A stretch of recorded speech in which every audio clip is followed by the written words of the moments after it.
Salut, moi c'est Patrick. Avec Néron, je t'emmène dans un rêve d'adolescent autour du monde. Alors, bienvenue dans Belgica Around the World.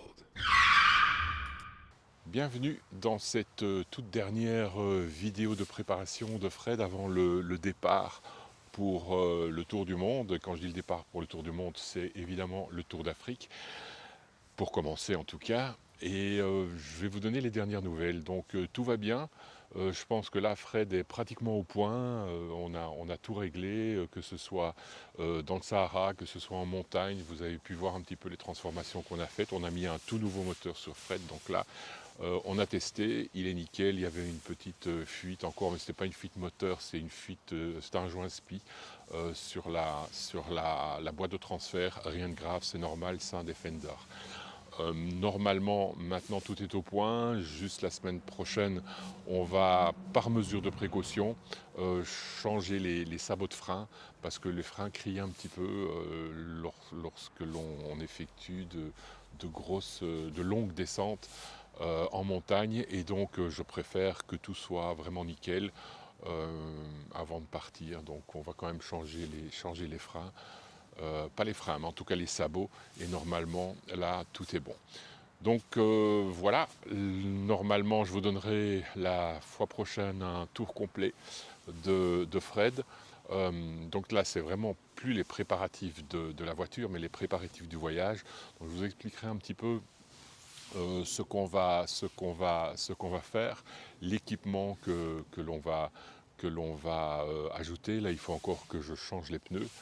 Ils sont encore bons, mais bon, on démarre un tour du monde. Il faut que ça se fasse avec des nouveaux pneus et il y aura un sponsor pour ça, belge. Et donc la semaine prochaine, je vous ferai un tour d'horizon de l'équipement, des projets, du préparatif. On verra ensemble ce qui a posé problème, pourquoi certains équipements sont préférés et pas d'autres. Voilà, je ferai un petit peu le détail, puis je ferai un petit tour d'horizon de l'intérieur, parce qu'il y a des changements. Je peux déjà vous l'annoncer, mais je ferai les présentations la semaine prochaine. Il y a des changements, c'est-à-dire qu'au départ, tout avait été aménagé pour voyager seul. Donc je comptais faire le tour du monde seul, enfin seul avec Néron, le chien. Et puis finalement, il y a une nouvelle surprise. Voilà, je ne serai plus seul, j'aurai euh, une compagne avec moi. Une personne que je connais depuis des années, mais elle n'est pas encore ici, elle est toujours au Brésil. Donc pour ceux qui le savent, ou qui me connaissent en tout cas, vous savez que j'ai vécu pendant plus d'une quinzaine d'années au Brésil. Donc voilà, j'ai rencontré cette personne. On s'est un peu perdu de vue depuis, puisque depuis 5 ans, je suis rentré en Belgique. Et puis par le biais des réseaux sociaux, on s'est retrouvés. Et je lui ai fait part de mon projet. Elle m'a dit, écoute, j'arrête tout ce que j'ai ici. Je, je, je, je liquide mon appartement, mes meubles, et je viens te retrouver pour faire le tour du monde. Ok, génial. Donc ça change un petit peu la donne, parce que tout avait été prévu pour faire un tour du monde, une personne au niveau de l'aménagement intérieur, en plus avec un chien. Il faut savoir aussi que Néron, il prend beaucoup de place, hein. C'est pas un petit chihuahua, c'est un grand malinois de 40 kilos.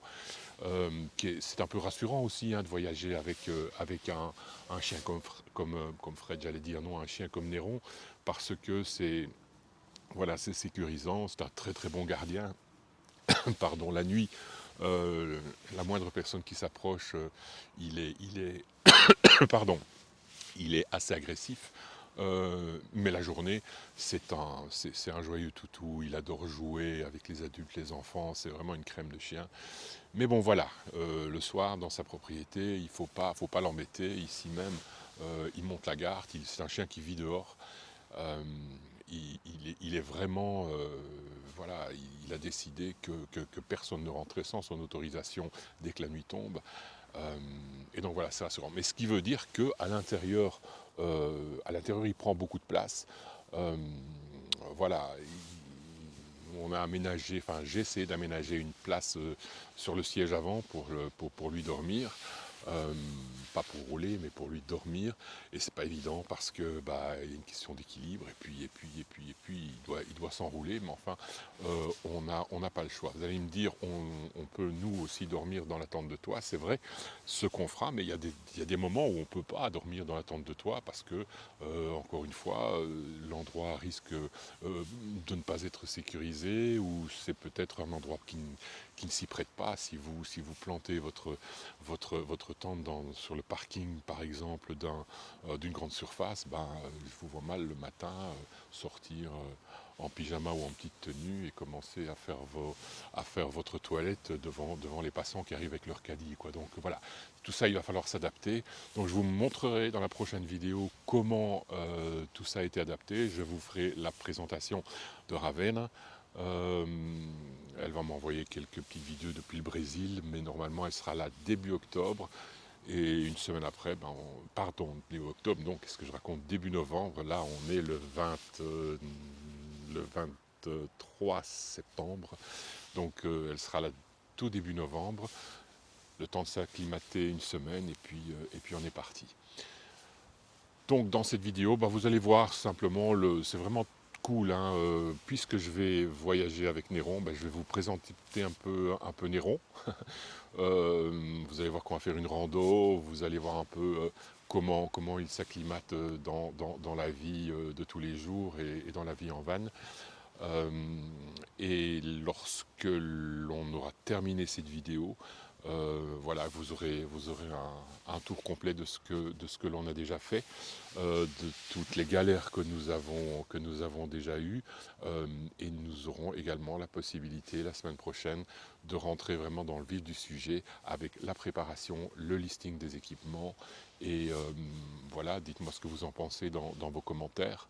Je suis curieux de vous lire et sachez que j'essaye dans la mesure du possible de répondre à tous les commentaires que je reçois. Ok, c'est parti, vidéo. Pour ce trajet de retour en Belgique, j'ai choisi de m'arrêter aux environs du lac de Serponçon. C'est un endroit qui est assez bien fréquenté, on est quand même au mois d'août et puis on a quand même réussi à se trouver un petit bivouac sympa avec vue sur le lac et puis surtout une chouette rando que je me propose de vous partager. On est parti pour une petite rando sympathique. Ça s'appelle la rando de l'Escoubaille. Là, je vous mettrai le lien dans la vidéo. C'est sur Visorando. Une petite randonnée d'environ 2 heures, 2 heures et demie à peu près. Enfin, ça va dépendre de Néron et de moi aussi. Parce que la région est vraiment superbe. Je vous envoie quelques photos. Et puis voilà, c'est la randonnée de l'Escoubaille sur Visorando. Vous la trouverez facilement. C'est l'occasion d'emmener Néron pour une nouvelle randonnée. Alors Néron est un Malinois de 5 ans.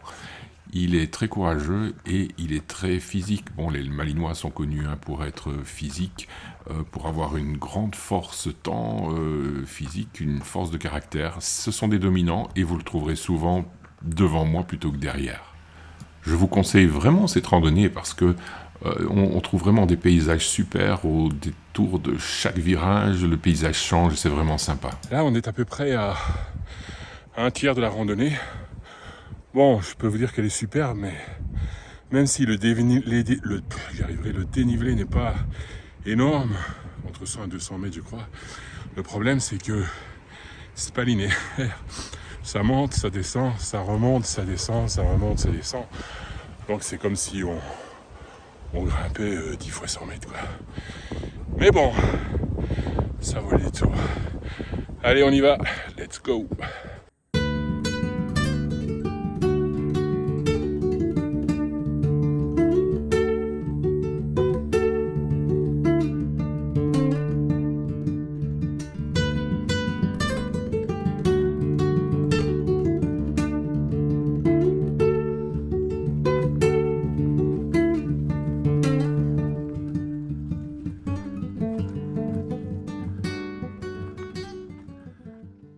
Et sur le chemin de cette randonnée, j'avais remarqué un chemin sur lequel il aurait été possible de bivouaquer.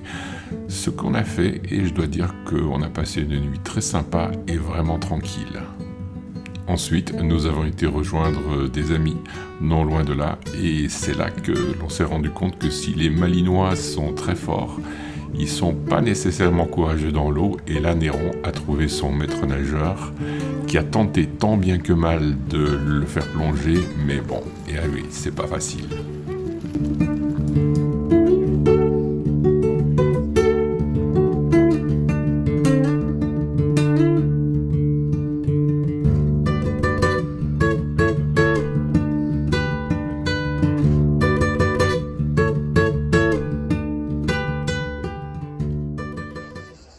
Et puis direction le pont du Gard, c'est un classique. J'y avais déjà été plusieurs fois, mais j'avoue que l'endroit a été superbement bien réaménagé. Tout a vraiment changé. Bon, il y avait quelques années, hein, j'étais adolescent, et je pense que ça m'a vraiment fait du bien de retrouver un endroit chargé d'histoire, et franchement, j'y suis retourné avec beaucoup de plaisir. Ensuite, je me suis retrouvé un petit bivouac sympa, non loin de là. Je vais pas trop révéler l'endroit parce que je tiens vraiment à le protéger. C'est un petit coin de nature, un coin de paradis. On a quand même trouvé des enfants pour jouer avec Néron. Et comme vous allez le voir, Néron adore les enfants.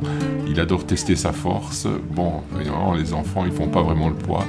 Mais en tout cas, on a passé une après-midi extraordinaire avant de me rendre vers Vaison-la-Romaine, que je connaissais aussi et que j'avais envie de revoir parce que j'y ai des amis et parce que le village aussi est vraiment sympa en cette saison. Je tenais à y aller le mardi parce que le mardi c'est le jour du marché, c'est le plus grand marché provincial d'Europe, de France bien entendu.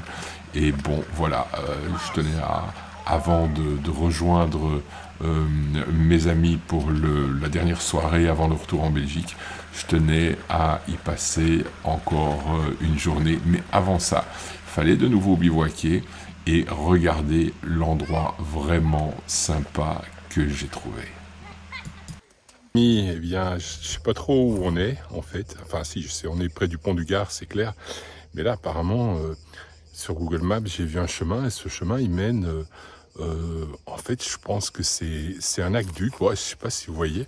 Derrière moi, voilà, il y a un aqueduc là. Il y a place pour une personne. Et si l'on continue le chemin là-bas, derrière moi, on arrive dans des vignobles. Et ici, on peut vraiment pas passer. Enfin, je veux dire, les voitures passent pas. Et j'ai trouvé un super bivouac là pour Fred. On arrive qu'en 4x4 évidemment. J'espère qu'on va pas se faire expulser pour la nuit, je pense pas, on verra. En tout cas, je compte bien y passer la journée pour faire le montage de la prochaine vidéo. Et finalement, j'y suis bien resté une journée au calme le plus complet à écouter les cris-cris. Et puis j'ai décidé de monter au Mont Ventoux. Ça faisait longtemps que j'avais plus vu le Mont Ventoux non plus. C'est assez mythique. Et puis voilà, direction Vaison-la-Romaine, son marché provençal, sa ville, ses remparts, sa vieille ville, son théâtre. Enfin bon, on ne présente plus Vaison. Rien de spécial, quelques photos, rencontre avec quelques amis, et puis direction, les amis, camping, histoire de recharger les batteries, de prendre quelques douches sympas et passer une soirée mémorable. C'est une soirée où tous les mardis, on retrouve tous les habitants du camping qui viennent à table avec leurs produits locaux. Chacun fait découvrir des produits de sa région et puis ça se termine souvent assez tard, dans une ambiance un peu, disons, spéciale, vous allez voir. C'est la banane ? On va goûter. Une banane. Une banane. Ça va aller là. Je veux pas de banane. Il veut faire sa banane. Si, je veux bien. Ah. Eh oui. Tout est prévu.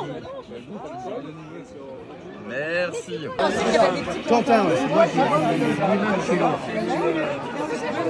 Putain, c'est fort à mort ce truc. C'est la poire. Elle a la tête en bois de cul.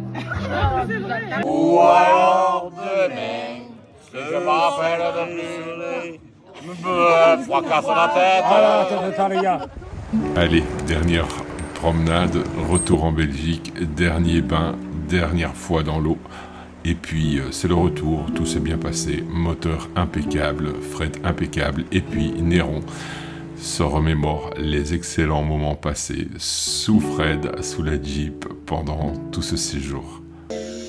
Aujourd'hui peut-être, ou plutôt demain, ce sacré soleil me donne la flemme, je la couperai dès après-demain. Et si je peux pas la couper moi-même.